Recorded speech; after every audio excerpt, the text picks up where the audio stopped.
한국 올 때 꼭 사가던 아이스크림이 있었죠. 그런데 이제는 그 아이스크림을 미국 마트에서 살 수 있어요. 메로나 붕어 싸만코, 조스바 수박바. 우리한테는 너무 익숙해서 특별할 것도 없는 이름들이에요. 그런데 이 익숙한 아이스크림들이 지금 해외 냉동고에서 조용히 판을 키우고 있는 겁니다. 처음엔 저도 반신반의했어요. 한국 아이스크림이 해외에서 뜬다는 게 그냥 SNS에서 몇 명이 먹어봤다는 이야기 아닐까 싶었거든요. 그런데 숫자를 보니까 생각이 달라지더라고요.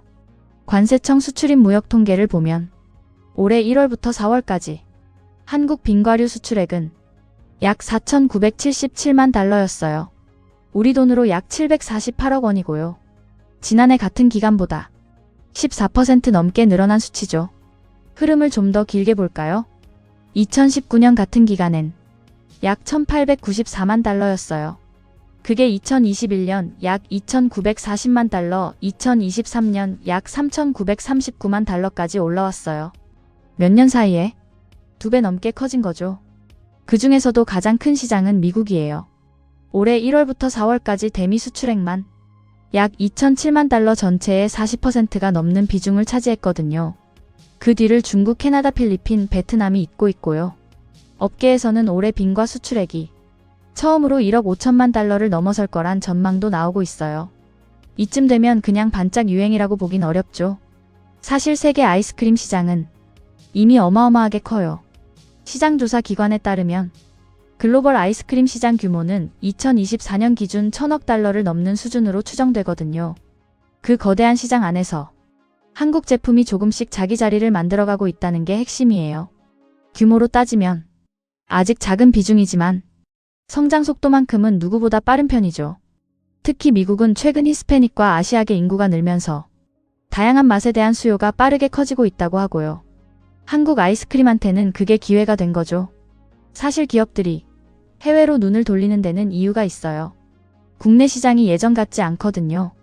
저출산으로 아이스크림을 가장 많이 사 먹던 아이와 청소년 인구가 계속 줄고 있잖아요.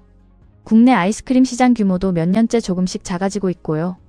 그러니 기업 입장에서는 살 길을 밖에서 찾을 수밖에 없는 거예요. 위기 속에서 새로운 길을 연 셈인데 그 길이 생각보다 훨씬 크게 열린 거죠. 자, 그럼 여기서 궁금한 게 생기죠. 왜 하필 한국 아이스크림일까요? 값싸고 흔한 간식이 왜 바다 건너에서까지 통하는 걸까요? 이유를 따져보면 크게 3가지로 정리가 돼요. 첫째, 맛이 직관적이에요. 메로나는 멜론 맛이 나고요. 수박바는 수박맛, 조스바는 상큼한 과일 맛이 나죠. 긴 설명이 필요 없잖아요. 한 입 먹으면 무슨 맛인지 바로 알 수 있는 거죠. 처음 보는 외국인도 망설일 이유가 없는 거예요. 둘째, 식감이 달라요. 한국 아이스크림은 쫀득하거나 부드러운 바 형태가 많아요. 해외에서 흔히 보던 딱딱한 아이스팝과는 다른 새로운 경험으로 느껴질 수 있는 거죠. 익숙한 듯 하면서도 어딘가 다른 그 느낌이 매력인 거예요. 셋째, K컬처가 길을 미리 닦아놨어요. 라면, 김밥, 떡볶이, 과자, 한국 간식을 한번 먹어보자는 흐름이 이제 자연스럽게 냉동 간식까지 넘어온 거예요. 생각해보면 한국 아이스크림의 강점은 거창한 고급 디저트가 아니라는 점이에요. 싸고 귀엽고 맛이 확실하고 한번 먹으면 기억에 남거든요. 무거운 한식에서 시작한 K푸드가 라면과 과자를 거쳐 이제는 냉동고까지 넘어간 거죠. 그런데 여기서 끝이 아닙니다. 재밌는 건 메로나만 팔리는 게 아니라는 거예요. 붕어 모양의 팥이 들어간 붕어 싸만코. 우리한테는 너무 평범한 간식이잖아요. 그런데 외국인한테는 오히려 이게 더 새롭고 신기한 거죠. 물고기 모양 빵 안에 아이스크림과 팥이 들어있다는 게 처음 보는 사람한테는 꽤 독특한 경험이거든요. 한국인에겐 익숙해서 평범했던 게 누군가에겐 처음 보는 발견이 되는 셈이에요. 어쩌면 가장 한국적인 게 가장 새롭게 받아들여지고 있는 건지도 모르겠어요. 실제 숫자로도 확인이 돼요. 붕어 싸만코는 베트남에서만 연간 600만 개 넘게 팔리며 주요 브랜드로 자리를 잡았다고 하고요. 메로나는 지난해 해외 판매량만 1억 6천만 개, 금액으로는 약 500억 원에 달했다고 해요. 미국에서 과일 맛바, 아이스크림 수요가 늘면서 코스트코 같은 대형 유통 채널을 중심으로 인기가 치솟은 거죠. 한번 입점에 성공하면 노출이 크게 늘어나니까 그만큼 더 많은 소비자와 만날 수 있게 되는 거예요. 기업 실적을 따라가 보면 흐름이 더 분명해져요. 빙글의 미국 법인 매출은 2021년 402억 원에서 2022년 579억 원, 2023년 598억 원, 2024년에는 804억 원까지 꾸준히 늘었어요. 그리고 지난해 3분기 누적으로 이미 815억 원을 기록하면서 한 해가 끝나기도 전에 전년 연간 매출을 넘어섰거든요. 연평균 성장률이 약 26%예요. 이 정도면 우연이라고 보기는 어렵죠. 움직이는 기업이 빙글에만 있는 것도 아니에요. 롯데웰푸드도 티코설레인 빵빠레 같은 제품을 앞세워 미국과 대만을 중심으로 수출을 늘리고 있고요. 인도에서는 현지 자회사를 통해 월드콘 같은 제품을 팔며 시장을 키우고 있어요. 서로 다른 나라에서 서로 다른 제품이 먹히고 있다는 건 한국 아이스크림이 그만큼 폭이 넓다는 뜻이기도 하죠. 게다가 그냥 한국 제품을 그대로 내보내는 것도 아니에요.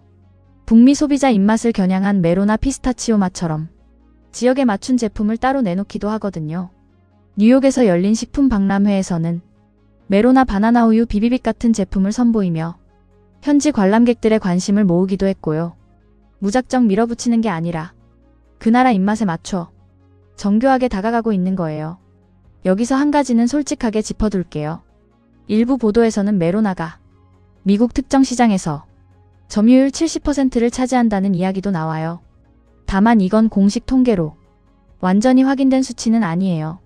그래서 정확하게는 미국에서 대표 제품으로 자리 잡고 있다 정도로 보는 게 맞겠죠. 과장보다는 사실이 더 힘이 세니까요. 그렇다면 미국이 끝일까요? 아니에요. 요즘 빙과 시장에는 또 하나의 큰 흐름이 있어요. 바로 건강을 챙기면서도 달콤함은 포기하기 싫은 소비자들이에요. 저당 저칼로리 그리고 비건 제품을 찾는 사람이 늘고 있거든요. 한국 기업들도 이 흐름에 맞춰 설탕을 줄인 제품이나 식물성 아이스크림을 잇따라 내놓고 있어요. 맛은 지키면서 부담은 줄이는 쪽으로 방향을 잡은 거죠. 그래서 빙그레가 새롭게 공을 들이는 곳이 바로 유럽이에요. 포인트는 식물성 아이스크림이거든요. 유럽에는 유당을 소화하기 어려운 소비자도 많고 비건 시장도 꽤 크잖아요. 그래서 우유 대신 식물성 원료로 만든 식물성 메로나를 내놨어요. 유제품을 못 먹는 사람도 부담 없이 즐길 수 있게 아예 제품의 결을 바꾼 거죠. 프랑스 파리 식품 박람회에도 참여하면서 현지 라인업을 넓혀가고 있는 거예요. 한국에서 만든 익숙한 맛을 현지 사정에 맞게 다시 설계해서 내미는 셈이죠. 물론 아직 유럽은 시작 단계예요. 교민 시장을 중심으로 진행되는 부분도 있고요. 하지만 방향만큼은 분명해요. 한국 아이스크림이 동남아와 미국을 넘어 유럽 냉동고까지 두드리고 있다는 거죠.